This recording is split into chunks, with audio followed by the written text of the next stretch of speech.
Okay ka lang ba? Bakit parang natutulala ka? Masama ba pakiramdam mo? Love, meron akong gustong itanong sa'yo pero huwag ka sanang magagalit. Oo naman, love. Ano yun?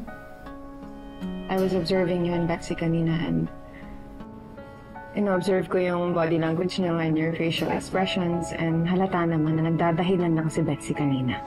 Maki, totoo ba yung sinasabi ng asawa ko kaya siya umiiyak? Yes, Sir Robert. Yan po talagang dahilan kung bakit po umiiyak si Betsy dahil po sa nanay ko. And I think nagpilitan ka lang din sumang-ayon sa kanya. Alam kong may tinatago kayo sa akin. Kaya tatanungin kita, and please tell me the truth. May pinagtatakpan ka ba?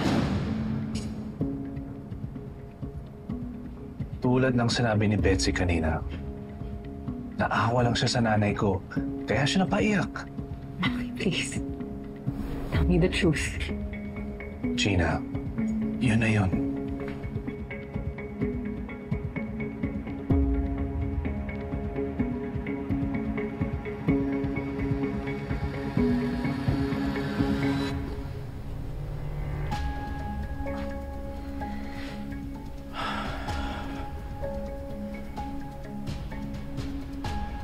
Meron ka bang hindi sinasabi sa akin?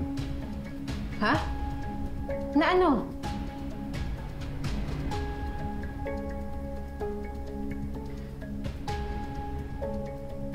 Everything about our married life. Is there something you're hiding from me?